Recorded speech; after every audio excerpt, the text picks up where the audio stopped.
इस डिजिटल मंच पे आपका स्वागत है और मेरा नाम है बलराम योगी।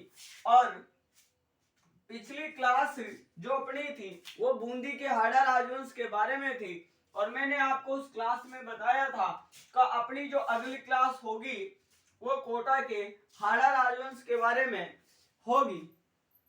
तो आज अपन कोटा के इस हाड़ा राजवंश के चर्चा करने वाले हैं। और ये जो हाड़ौती प्लेटो है, यहाँ पे हाड़ा राजाओं का शासन था हाड़ौती पठार पर। इसी कारण यहाँ पे किस वंश का शासन था? हाड़ा शासकों का शासन था और इसी कारण इसको हाड़ौती क्षेत्र के नाम से भी जाना जाता है। तो आज अपन चर्चा करने वाले हैं इस कोटा के हाड़ा राजवंश के बारे में। तो मैं आपको बता दूं, कोटा के इस हाड़ा राजवंश की जो कुलदेवी है,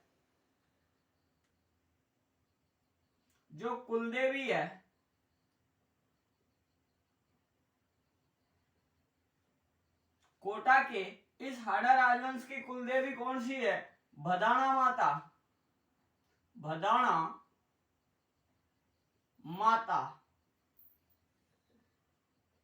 कोटा के हाड़ा राजवंश की कुलदेवी कौन सी है? भदाणा माता। यहाँ पे मूठ की झपट में आए व्यक्ति का भी इलाज किया जाता है। कहाँ पे? भदाणा माता के यहाँ पर। लेकिन इन माता के बारे में और चर्चा करेंगे अपन जब राजस्थान की लोकदेवियां पढ़ेंगे उस समय। अभी आपको ये याद रखना है कि इस कोटा के हाड़ा राजवंश की कुलदेवी कौन सी है? भदाणा माता। उसके अलावा बात करें कि इस कोटा में या कोटा शहर को किसके द्वारा बसाया गया था, तो उसके अपन चर्चा करें तो महाराव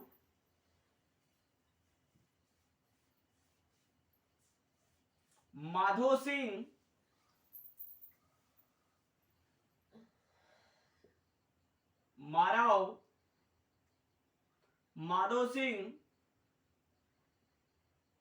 प्रथम।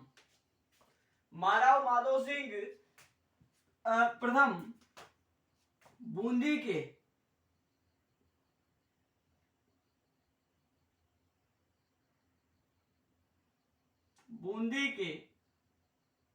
शासक महाराव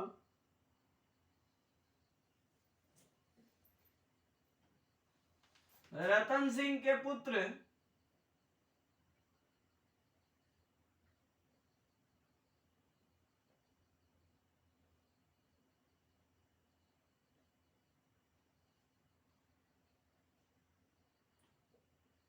थे। बूंदी के शासक महाराव रतन सिंह के पुत्र कौन है? महाराव माधो सिंह फर्स्ट। और इनके द्वारा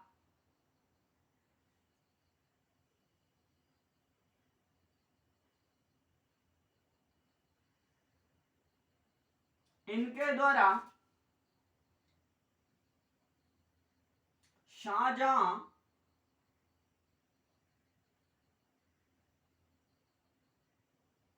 के सहयोग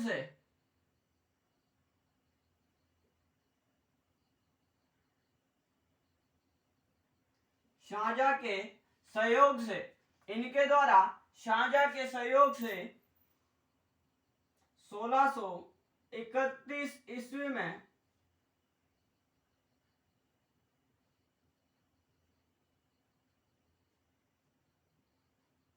कोटा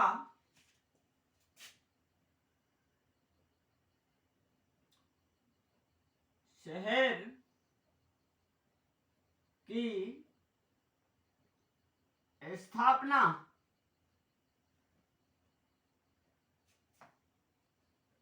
की गई। और एक बात लिख देता हूं मैं स्टार लगा के,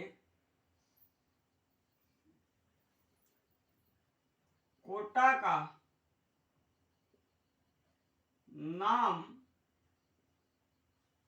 कोटिया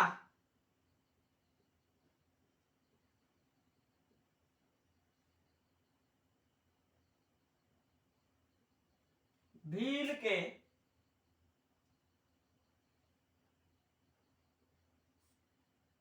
नाम पर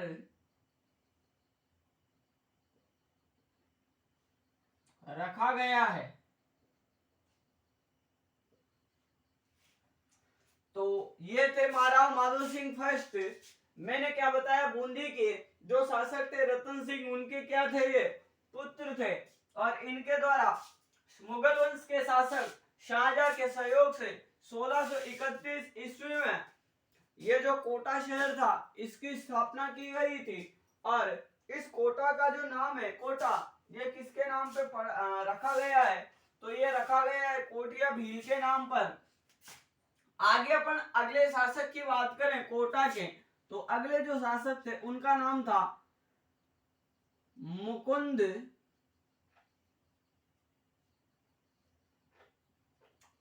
सिंह हाड़ा। अगला शासक कौन था, मुकुंद सिंह हाड़ा। तो ये किसका पुत्र था, महाराव माधो सिंह फर्स्ट का पुत्र था। किसका पुत्र था, माधो सिंह, महाराव माधो सिंह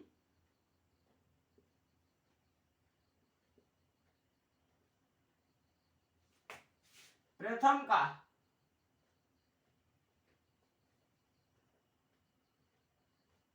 पुत्र था। उसके अलावा बात करें तो प्रकृति प्रेमी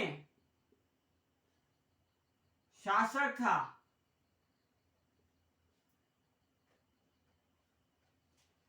कैसा शासक था, प्रकृति प्रेमी शासक था।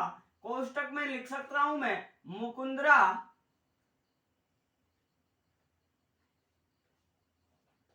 मुकुंदरा राष्ट्रीय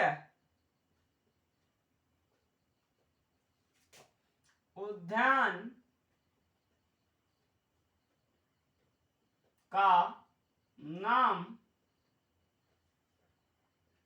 इसी के नाम पर रखा गया है।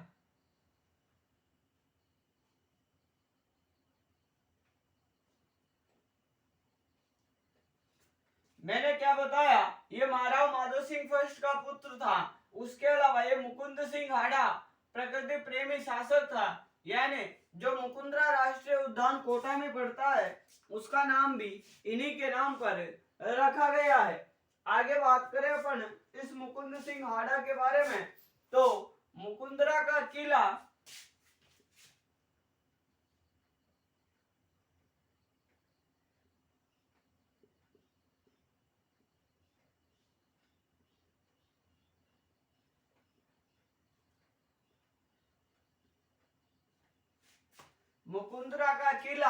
व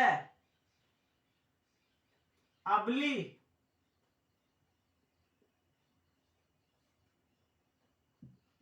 मीणी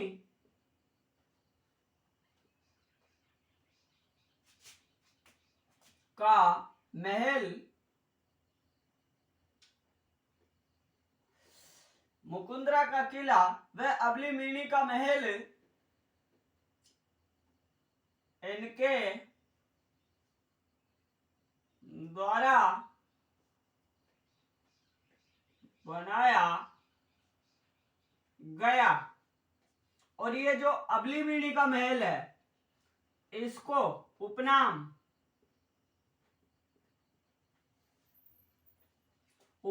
इसको क्या बोलते हैं, हाड़ौती का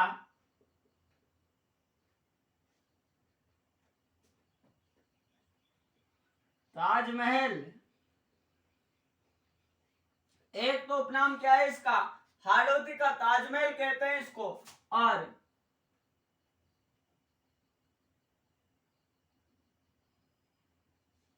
दूसरा राजस्थान का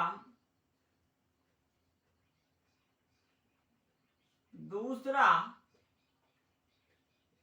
ताजमहल बोला जाता है। किसको, इस अबलीमीणी के महल को। तो मैंने आपको बताया है कोटा के हाड़ा राजवंश के बारे में। कुलदेवी बताए आपको बदाना माता मंदिर कहाँ पे, कोटा में। महाराव माधव सिंह फर्स्ट बूंदी के शासक रतन सिंह के पुत्र थे, जिनके द्वारा ये जो कोटा रियासत थी इसको 1631 में बसाया गया था और कोटा का नाम कोटा कोटिया भील के नाम पे रखा गया है। फिर मैंने आपको बताया मुकुंद सिंह हाड़ा के बारे में।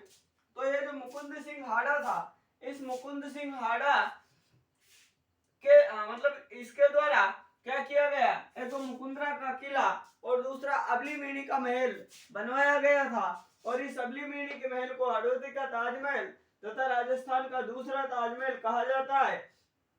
साथ में ये महाराव माधव सिंह फर्स्ट के पुत्र थे और ये प्रकृति प्रेमी शासक थे। इसी कारण जो कोटा में जो तीसरा राष्ट्रीय उद्यान है राजस्थान का, यानी मुकुंदरा जो दर्रा अभ्यारण्य है या जिसको अपन मुकुंदरा राष्ट्रीय उद्यान भी कहते हैं, उसका नाम किसके नाम पे रखा गया है, इसी मुकुंद सिंह हाड़ा के नाम पर रखा गया है। तो अगले जो कोटा के शासक बने उनका नाम था महाराव जगत सिंह। तो अब अपन उन्हीं जगत सिंह के बारे में चर्चा करने वाले हैं, आप इसको नोट आउट कर सकते हो। अगले जो शासक बने कोटा के उनका नाम था जगत सिंह, यानी जगत सिंह हाड़ा।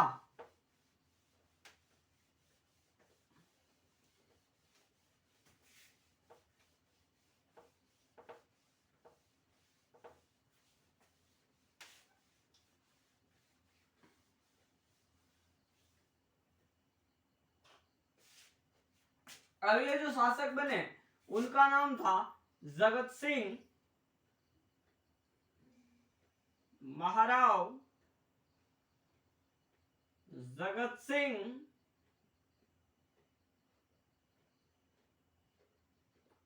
हाड़ा। महाराव जगत सिंह हाड़ा तो मात्र 14 वर्ष की अवस्था में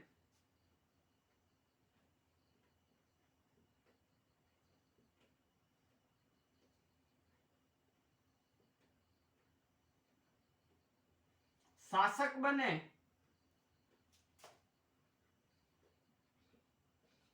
मात्र 14 वर्ष की अवस्था में शासक बने थे और दक्षिण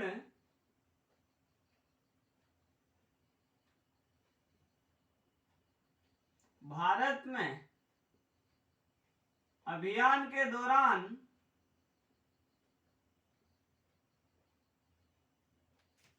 दक्षिण भारत में अभियान के दौरान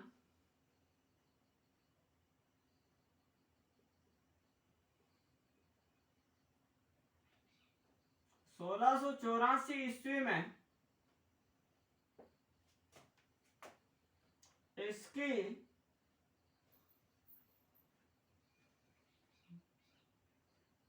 मृत्यु हो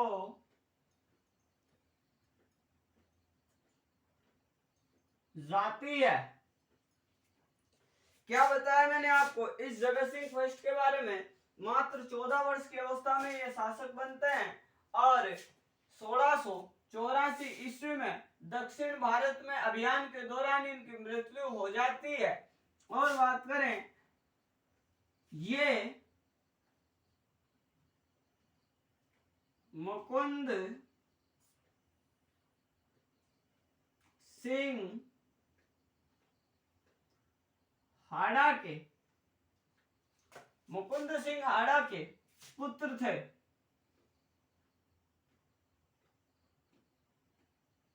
क्या थे? पुत्र थे। किसके? मुकुंद सिंह हाड़ा के ये पुत्र थे और इन्होंने एक युद्ध भी लड़ा था और युद्ध का नाम था खजाऊ का युद्ध। इनके समय का एक युद्ध आता है, युद्ध की भी अपन चर्चा करते हैं और युद्ध का नाम था खजाऊ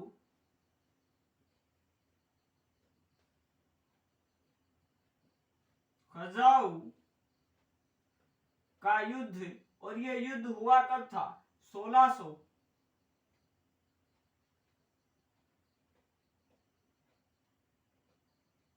युद्ध कब हुआ था ये? तो युद्ध में आप बताओगे 1659 ईस्वी को ये युद्ध हुआ था।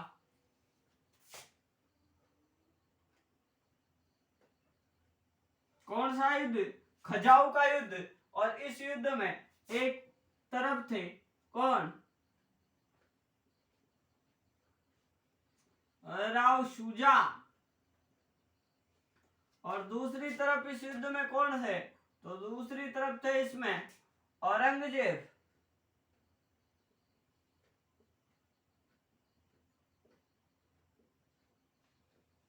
औरंगजेब। और इस खजाऊ के युद्ध में ये जो जगत सिंह हाड़ा थे, इनके द्वारा किसका साथ दिया गया?